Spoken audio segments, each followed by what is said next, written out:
SKC의 2025년 2분기 실적, 이걸 좀 자세히 들여다보면요. 어려운 시장 환경인데도 불구하고 주목할 만한 부분들이 좀 보입니다. 특히 그 2차 전지 소재 있잖아요. 그 동박. 이게 전기차 배터리에 들어가는 얇은 구리막인데 여기서 북미향 판매가 전분기보다 무려 44%나 늘었어요.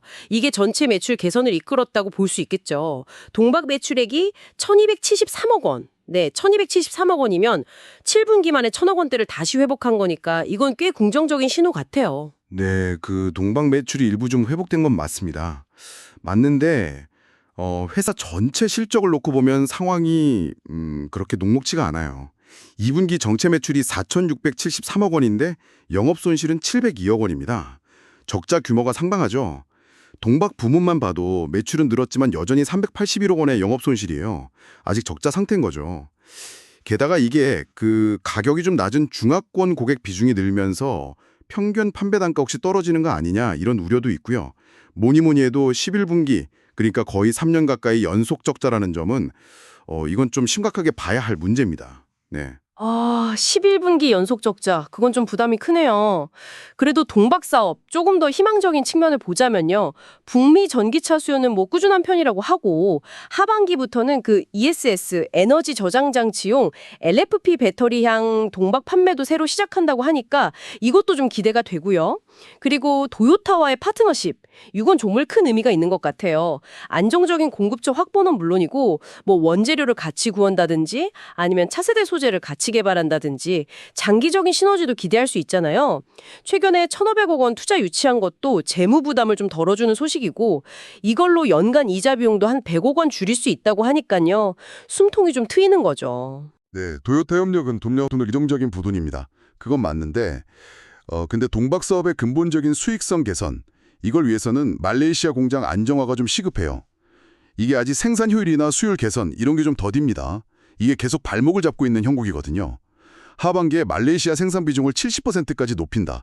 이런 계획인데 글쎄요. 과연 이게 계획대로 착착 진행될지는 좀 더 지켜봐야 합니다. 그리고 북미 ESS 시장은 좋지만 단기적으로 봤을 때 전기차 시장 자체가 약간 수요가 주춤할 수 있다. 이런 전망도 동시에 나오고 있어서요. 마냥 낙관하기는 좀 네. 말레이시아 공장 이슈가 있군요. 그런가 하면 반도체 소재 쪽은 분위기가 진짜 확 다른데요. 2분기 매출 606억 원에 영업이익이 144억 원. 이게 전분기 대비 각각 37%, 112%나 뛴 수치예요. 엄청나죠. 특히 그 테스트 소켓 사업, 반도체 칩 성능 검사할 때 쓰는 건데 이게 AI 데이터 센터 투자 확대 덕분에 영업이익률 30% 수준까지 회복하면서 완전히 살아났다. 이런 평가가 나오고 있어요.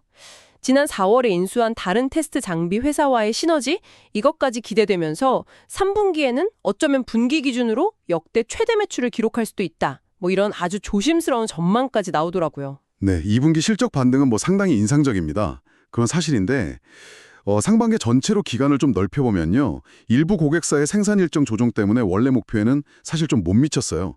그리고 새로 인수한 회사와의 시너지 효과도 이제 막 시작하는 단계라서 실제 성과가 얼마나 크게 나올지 또 이게 얼마나 지속될지는 아직은 좀 미지수라고 봐야 합니다. 회사 측에서도 조심스럽지만 최대 매출 전망 이렇게 표현했잖아요. 아직은 좀 더 지켜봐야 할 부분이 많다는 뜻이겠죠. 그럼 화학 사업은 어떤가요? 이쪽은 좀 계속 어렵다는 얘기가 들리던데 근데 경쟁사 설비 문제로 반사이익을 봐서 판매량 자체는 늘었다. 이런 점은 좀 긍정적으로 볼 수 있지 않을까요? 판매량 증가는 사실 좀 일시적인 요인일 뿐이고요. 화학 사업의 구조적인 어려움은 뭐 여전하다고 봐야 합니다. 2분기 매출은 2,753억 원인데 영업 손실이 161억 원이에요. 역시나 가전이나 건축 같은 전방산업 수요가 부진해서 제품 가격이 계속 약세고요.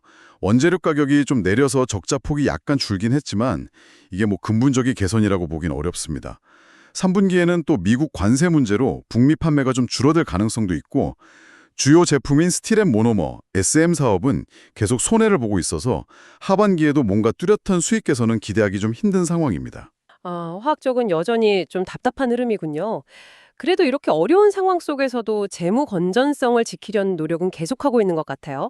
핵심이 아닌 사업이나 자산을 좀 매각하고 또 회사가 가진 자사주를 활용해서 영구전환사채, EB라고 하죠. 이걸 발행해서 순차입금, 그러니까 실제 갚아야 할 빚을 크게 줄였다고 합니다. 이렇게 확보한 자금은 대부분 그 세계 최초로 짓고 있다는 글라스 기판 양산 공장 건설 같은 미래 먹거리 투자 비용, 오펙스에 쓰인다고 하니 이건 미래를 위한 준비라고 봐야겠죠? 덕분에 신용 등급도 유지했고 아까 말씀드린 도요타 투자 유치 역시 재무 구조 개선에 도움이 될 테고요. 네, 그런 자금 확보 노력은 뭐 평가할 만합니다. 하지만 역시나 그 11분기 연속 적자라는 현실이 너무 무겁게 다가옵니다. 글라스 기판 같은 신사업, 물론 중요하지만 초기에 막대한 자금이 들어갈 수밖에 없잖아요. 이게 단기적으로는 재무 부담을 오히려 더 키울 수 있다는 거죠. 회사 스스로도 올해 안에 손익을 획기적으로 개선하기는 어렵다, 이렇게 인정하고 있고요. 그러니까 장기적인 방향성은 좋아 보이는데 당장의 실적 압박하고 또 계속 필요한 투자금을 어떻게 감당해 나갈 거냐, 이게 SKC에게 주어진 가장 큰 숙제가 아닌가, 그렇게 봅니다. 네, 정리해보면 SKC는 동박 사업의 북미 시장 공략과 수익성 개선, 그리고 반도체 소재의 확실한 회복세와 시너지 창출, 여기에 글라스 기판이라는 아주 강력한 미래 성장 엔진 확보, 여기에 집중하는 모습이네요. 도요타 같은 외부 파트너하고 손잡고 위기를 좀 돌파하려는 움직임도 인상적이고요. 그렇죠. 하지만 그 화학 사업의 부진이 좀 길어지고 있고 신사업에는 막대한 초기 투자비가 계속 들어가야 하는 상황이고 또 11분기 연속 적자라는 재정적 부담, 이게 여전히 큽니다.